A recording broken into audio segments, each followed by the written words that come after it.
Hello students and welcome to another session of my online biology classes called Biology Simplified. मैं हूं doctor Shyamala Shah और मेरे details आपको दिख रहे हैं स्क्रीन पर. स्टूडेंट्स हम 11th standard state textbook के excretion and osmoregulation chapter को स्टडी कर रहे हैं और ये उसका 7th पार्ट है. जो स्टूडेंट्स अभी नए नए से जुड़े हैं उनको मैं बता दूं कि इसके सारे previous parts as well as बाकी के सारे चैप्टर्स मेरे चैनल बायोलॉजी सिंप्लीफाइड पर अवेलेबल हैं. तो प्लीज़ डो नॉट फॉरगेट कि आपको चैनल को लाइक शेयर एंड सब्सक्राइब करना है. सब्सक्राइब कीजिए और मैक्सिमली इस चैनल को शेयर कीजिए. अगर आप बेल आइकॉन दबा देंगे तो आपको आगे आने वाले सारे वीडियोस का नोटिफिकेशन मिल जाएगा. अनदर रिक्वेस्ट है स्टूडेंट्स की प्लीज सारे वीडियोस को एंड तक जरूर देखिएगा क्योंकि एक एक कॉन्सेप्ट को बहुत डिटेल में मैंने समझाने की कोशिश की है. ये आपको not only board exam point of view से लेकिन ऑल्सो नीट के पॉइंट ऑफ व्यू से मदद होगी. Another good news is that कि मेरे ऑनलाइन एंड ऑफलाइन क्लासेस दोनों शुरू हो चुके हैं. बायोलॉजी के लिए किसी भी बोर्ड के 9th से लेकर 12th स्टैंडर्ड तक के क्लासेस ऑन हैं. आप चाहे तो इंडिविजुअल या ग्रुप ट्यूशंस ले सकते हैं.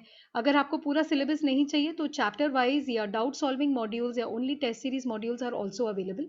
तो please do contact me for the same. Alright, जो स्टूडेंट्स नीट के लिए अपेयर कर रहे हैं चाहे आपका फर्स्ट टाइम हो या आप रिपीट स्टूडेंट हो और आपके स्कोर्स के साथ आप सेटिस्फाइड ना हो तो आप मुझे कॉन्टैक्ट ज़रूर करके देखिएगा. ऑलराइट, आई गारंटी दैट आपके रिजल्ट्स में और आपके कॉन्सेप्चुअल अंडरस्टैंडिंग में बहुत फ़र्क पड़ेगा. Okay, so let's continue students. Last time हमने कॉन्सेंट्रेशन प्रोसेस पूरा देख के ख़त्म किया है. अब हम आ जाते हैं नेक्स्ट कॉन्सेप्ट पे जो है कॉम्पोजिशन ऑफ यूरिन.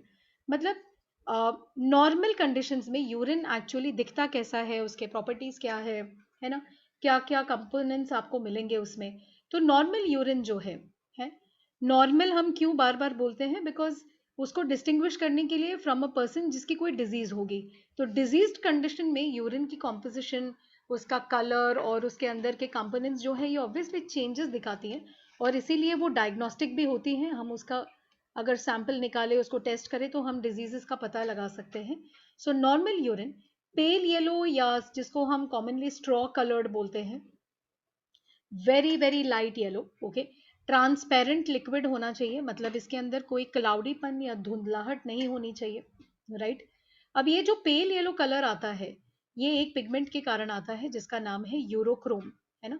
यूरिन का कॉम्पोजिशन टाइम टाइम पे कभी कभी थोड़ा बहुत चेंजेस दिखाता है. ओके, और वो इस पे निर्भर करता है कि पर्सन ने क्या खाया है, क्या पानी पिया है. ओके, कोई जूस पिया है, कोई मेडिकेशन ली है. राइट, तो लेट्स सी कि ये कैसे क्या चेंज होता रहता है. ओके, और किस तरीके से कॉम्पोजिशन जो है वो यू नो अफेक्ट होती है with the help of what is eaten. Correct. अब दो तरीके हैं कि आपका कॉम्पोजिशन ऑफ यूरिन कैसे चेंज होता है. एक तरीका ये है कि पानी का रीअब्जॉर्प्शन जो है इसका कंट्रोल, है ना. और अब ये जो रीअब्जॉर्प्शन का कंट्रोल है ये होता है with the help of a hormone जो हमने ऑलरेडी डिस्कस किया है, जो है एंटी डायूरेटिक हार्मोन. ठीक है. जो सेकेंड तरीका है ना रेगुलेशन करने का, ये होता है इलेक्ट्रोलाइट्स को रीअब्जॉर्ब करना.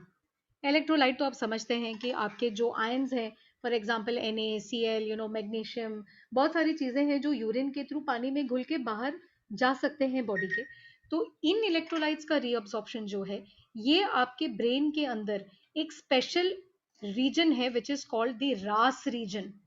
Okay, so it is called the reticulate activating okay sites और रीजन्स. करेक्ट.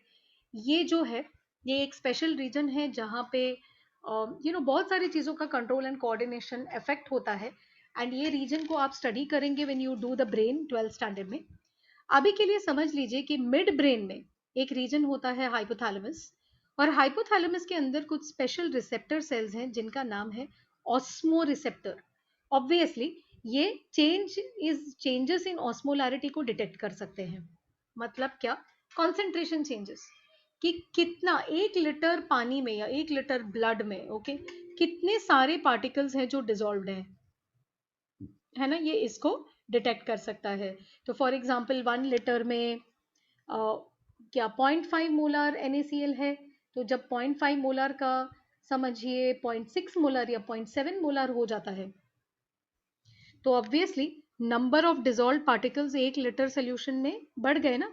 तो वो जो चेंज है, वो जो इंक्रीज है ना, उस इंक्रीज को या अगर डिक्रीज हो जाए तो उस डिक्रीज को आपके ये स्पेशल ऑस्मो रिसेप्टर सेल्स जो हैं इनको ये डिटेक्ट कर सकता है, पता लगा सकता है.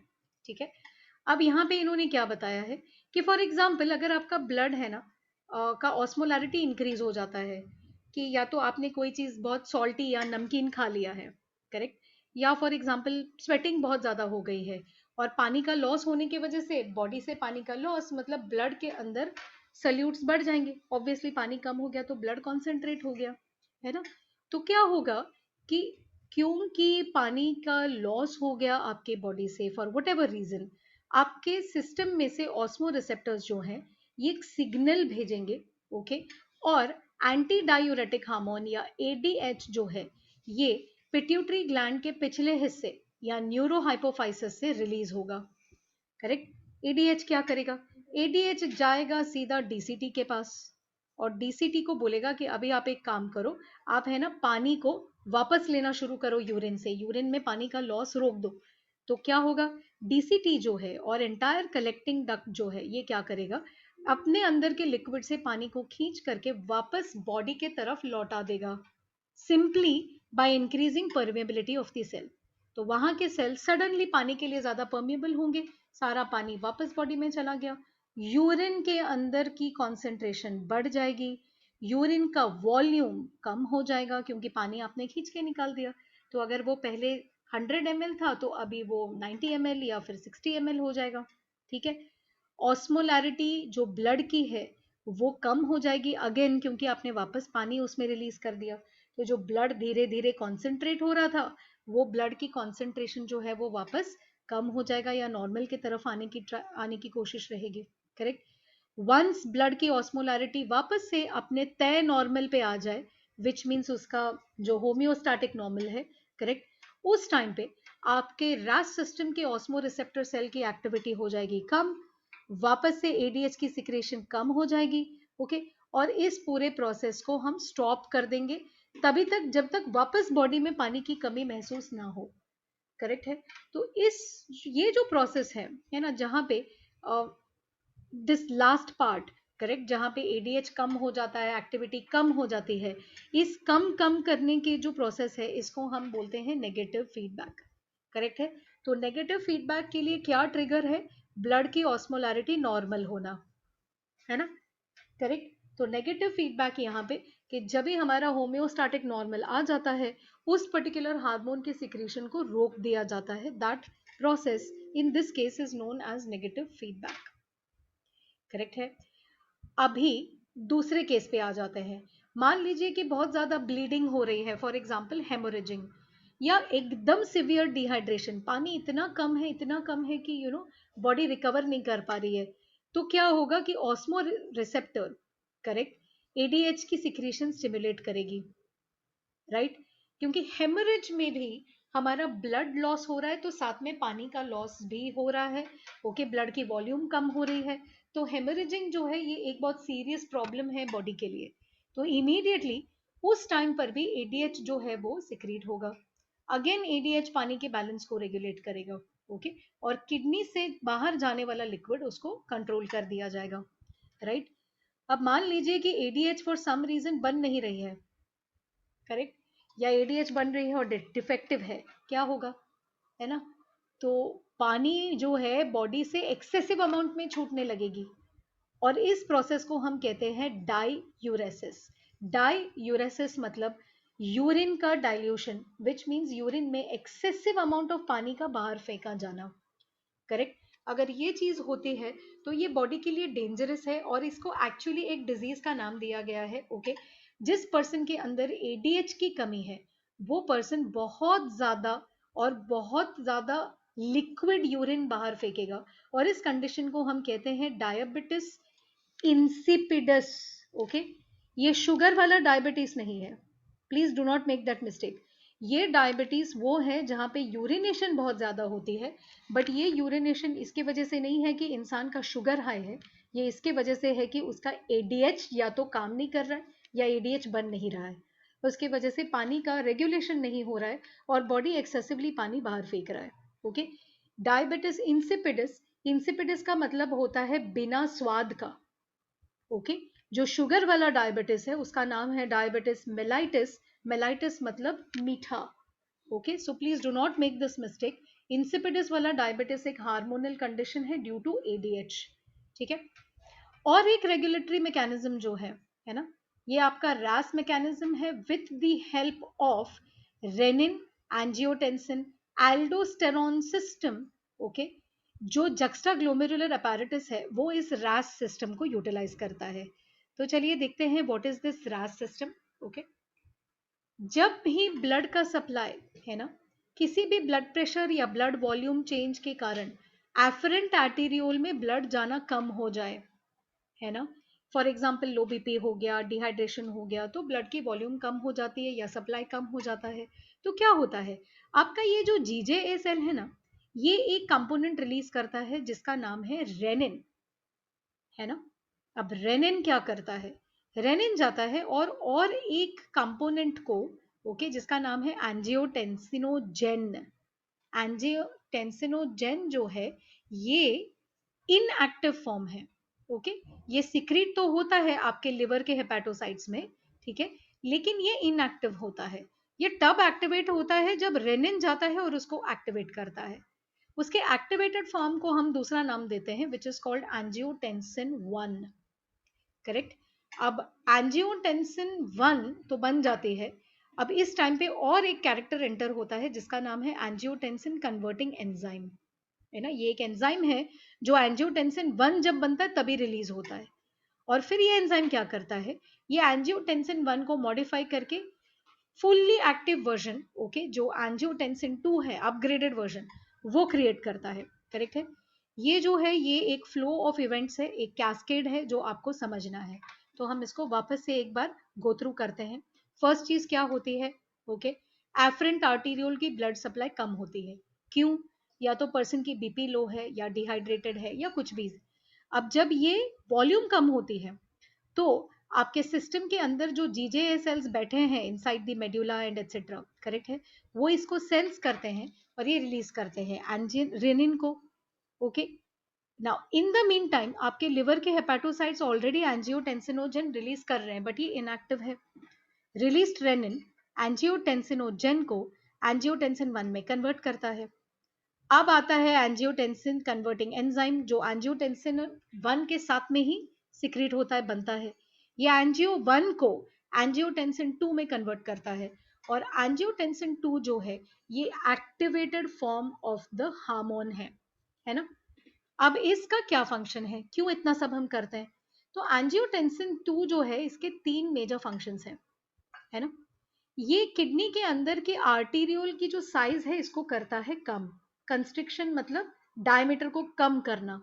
तो आर्टीरियोल्स जो किडनी के आर्टीरियोल्स हैं इनका साइज ये कम कर देगा तो क्या होगा, ब्लड फ्लो कम हो जाएगा, लेकिन साथ साथ में किडनी के अंदर का ब्लड प्रेशर इंक्रीज होगा, करेक्ट है, क्योंकि सडनली आपने एक बड़े वो मुंह वाले पाइप को छोटा मुंह वाला पाइप बना दिया, कंस्ट्रिक्ट कर दिया उसको। Second important thing, proximal convoluted tubule के जो सेल्स हैं, है ना, वो सडनली स्टिम्युलेट होते हैं कि वो NaCl एंड पानी को ज्यादा से ज्यादा जो है रीअब्सॉर्ब कर ले, बाकी वापस बैक इनटू द ब्लड, ठीक है। और तीसरा काम, ये एड्रेनल ग्लैंड याद है आपको जो आपने किडनी के ऊपर बनाया था बिल्कुल बिगिनिंग में जब भी हमने डायग्राम किया था, याद है ना। तो एड्रेनल के अंदर भी एक रीजन होता है जिसको हम कहते हैं एड्रेनल कॉर्टेक्स, और एड्रेनल ग्लैंड तो ऑलरेडी हार्मोन सिक्रेट करता है। तो ये जो एंजियोटेंसिन टेंसिन 2 है ये क्या करता है, एड्रेनल रीजन के कॉर्टेक्स को स्टिमुलेट करता है और कॉर्टेक्स से रिलीज होता है और एक हार्मोन जिसका नाम है एल्डोस्टेरॉन, ओके। एल्डोस्टेरॉन डीसीटी को स्टिमुलेट करता है, कलेक्टिंग डक्ट को स्टिमुलेट करता है, और ये दोनों ज्यादा Na और ज्यादा पानी अब्सॉर्ब करना शुरू करते हैं, कहाँ पे, back into the body, correct है। तो यूरिन से लॉस ना होते हुए बाकी की जो इंपॉर्टेंट चीजें हैं, पानी है, सॉल्ट्स हैं, ये सारी चीजें वापस ब्लड में फेंकने का काम ये करेंगे। सो दैट क्या होगा, ब्लड के अंदर जो कम वॉल्यूम कम प्रेशर का प्रॉब्लम बन गया है वो प्रॉब्लम वापस से रिस्टोर हो जाए, करेक्ट है। एडीएच और रास दोनों जो है ये आपके प्रोसेस के लिए इंपॉर्टेंट है। सिर्फ एडीएच या सिर्फ रास की सिस्टम अकेले इंपॉर्टेंट या अकेले वो काम नहीं कर सकती, जो दोनों एक साथ में मिलके आपका कंप्लीट कोऑर्डिनेशन बनाती है, करेक्ट है।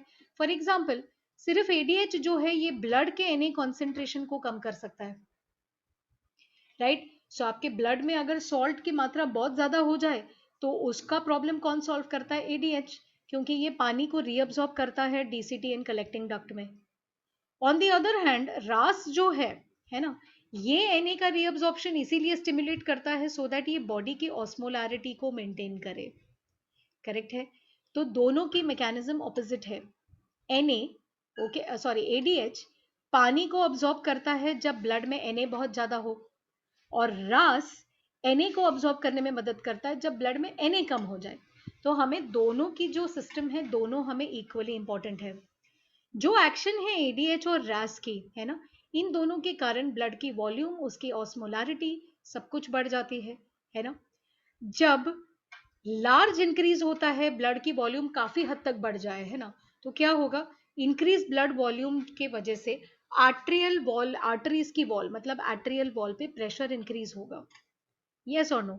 और जब ये होगा तो हमारे आर्टरी के वॉल में भी एक पर्टिकुलर कंपोनेंट है जिसको हम कहते हैं एट्रियल नाट्री यूरेटिक पेप्टाइड। क्या है? ANP।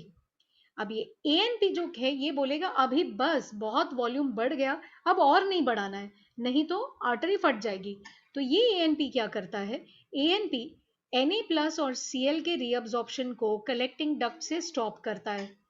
साइमल्टेनियसली ये रेनिन को भी स्टॉप करेगा, एल्डोस्टेरॉन को स्टॉप करेगा, ADH के रिलीज को स्टॉप करेगा, करेक्ट है।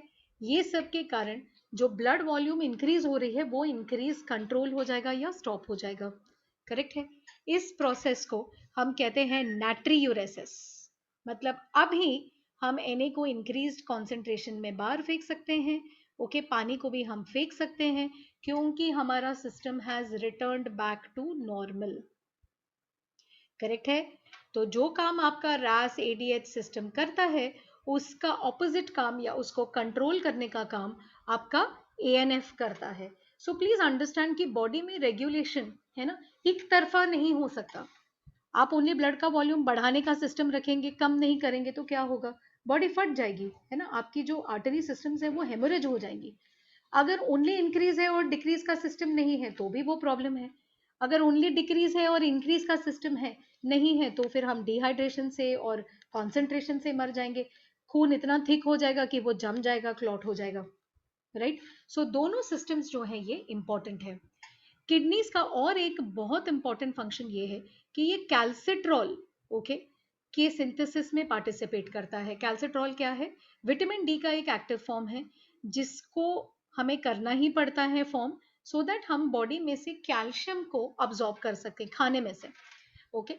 अगर कैल्सिट्रॉल की कमी हो जाए तो क्या होगा कि हमारी बॉडी में हम कितना भी खाना खाएं, कितना भी कैल्शियम हम खाने में खा लें, लेकिन ये हमारे बोन्स पे डिपॉजिट हम नहीं कर पाएंगे, ओके।